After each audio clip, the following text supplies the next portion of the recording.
Nous sommes de retour dans cette édition du 10 janvier 2024. Merci beaucoup si vous nous rejoignez à l'instant. Et juste avant de retrouver Daniel Cohen-Delara pour ses Market Movers, on va faire un détour par la Bourse de Paris. La Bourse de Paris qui était attendue en baisse à l'ouverture. Et effectivement, ça n'a pas de surprise, hein, puisque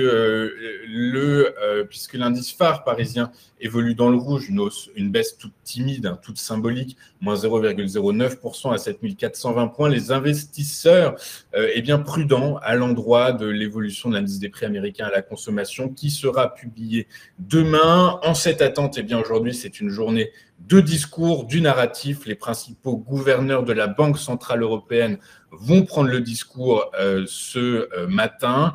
Il sera intéressant de voir quelle est l'orientation qu'ils imaginent être pour la BCE. Beaucoup disent que il est encore trop tôt pour parler de pivot de la BCE. Et en fin de journée, à 21h15, heure française, donc écoutez, si vous avez autre chose à faire, et notamment dîner ou dormir, faites-le. Mais en tout cas, on attendra le discours de Williams, qui est un des membres du FOMC et qui divulguera son analyse de ce que doit faire la Réserve fédérale américaine. Voilà, toujours est-il que dans cet environnement teinté de prudence, les investisseurs prennent de la hauteur et regardent comment le marché évolue. Et donc, est-ce qu'il y a des bonnes affaires à faire malgré tout? C'est ce que Daniel Cohen-Delara va se charger de nous dire. Bonjour Daniel.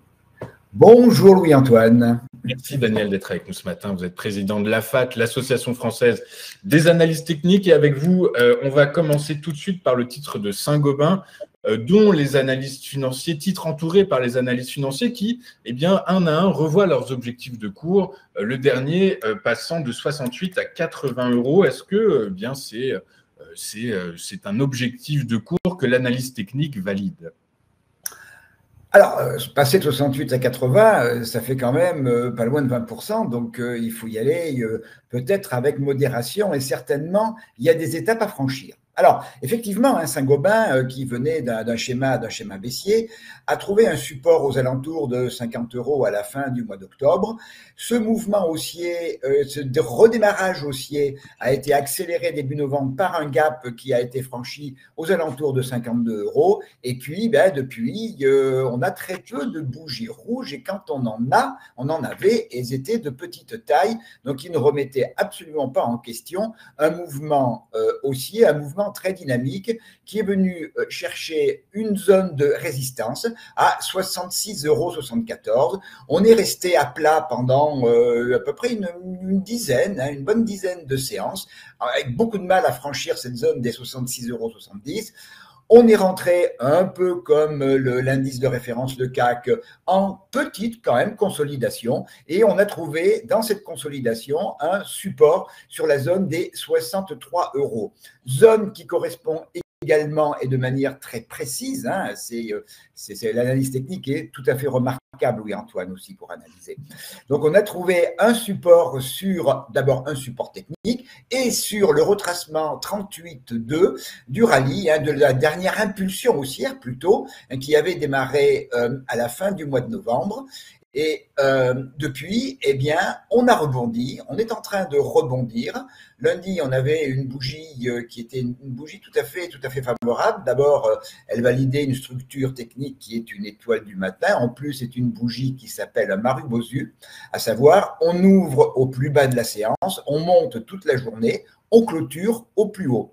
La bougie d'hier, elle est de petite taille, mais moi j'aime bien quand même la mèche basse qui indique que les acheteurs sont tout à fait prêts à soutenir ce support aux alentours de 63 euros. Alors maintenant, la vision, elle est baissière avec un petit bémol encore, mais je pense qu'il va être vite résolu. J'ai mis le RSI et j'ai mis deux dates, le 29 décembre et le 15 décembre, qui valident une structure de divergence baissière sur le RSI. Alors, cette divergence ne veut pas dire à elle seule que la tendance change et devient baissière, c'est tout simplement une baisse de momentum et ce qui est tout à fait logique quand on a eu un rallye quand même de belles factures. Et cette divergence serait totalement invalidée si le RSI franchissait la ligne que j'ai tracée donc sur le RSI, qui est la ligne de divergence, hein, qui est la ligne de résistance, et on est quand même très proche de son franchissement. Je pense qu'une journée haussière, et on a tout à fait la possibilité d'invalider cette divergence baissière. Alors maintenant, les objectifs. Alors déjà, revenir sur le niveau qui avait démarré la consolidation, c'est-à-dire revenir sur 66,74 €. Ensuite, j'ai tracé les extensions de Fibonacci correspondant au retracement dont je viens de parler et qui me donnent des objectifs à 68,65, 70,19 et 73,15. Alors, déjà, mon niveau de 72,15, hein, pardon, 72,15, c'est l'extension 1 du mouvement, et moi je n'aime absolument pas aller au-delà des extensions 1 parce que prédire d'une extension au-delà de la hauteur du premier mouvement, je trouve que c'est un peu théorique. Donc je ne vais, à part cas exceptionnel, jamais au-delà des extensions 1.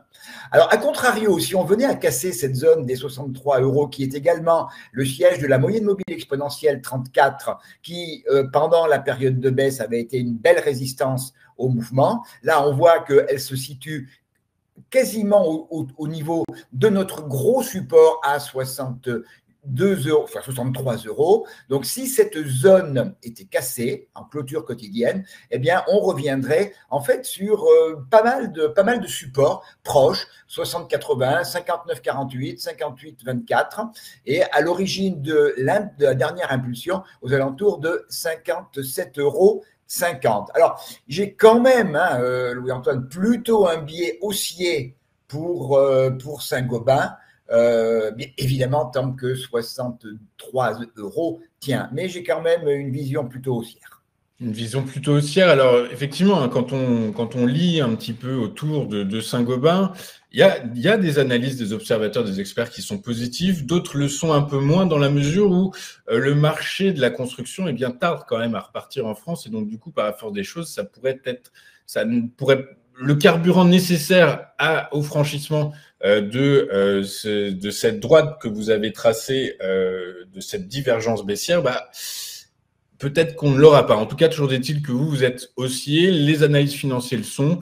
Donc, on a bien compris que 82 €, c'est pour l'instant pas la façon dont vous travaillez. La première extension, elle est à 66, 67 €. Du coup, par la force des choses, voilà, c'est a priori l'objectif que vous avez en tête. Vous nous dites il faut attendre les 2-3 prochaines séances, la fin de semaine probablement, et surtout donc la décision de la Fed demain qui est le carburant que les marchés attendent en cas de bons chiffres de l'inflation.